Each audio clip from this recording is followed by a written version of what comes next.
Reverse tendering విధానం రద్దు చేసిన ప్రభుత్వం.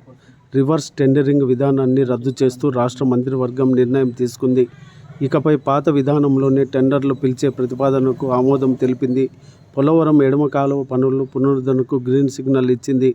ప్రభుత్వం ప్రస్తుతం పనులు చేస్తున్న కాంట్రాక్టును కొనసాగించేందుకు అంగీకరించింది.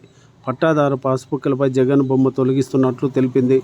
వివాదాల్లో భూముల రిజిస్ట్రేషన్లు నిలిపివేతకు ఆమోదం తెలిపింది.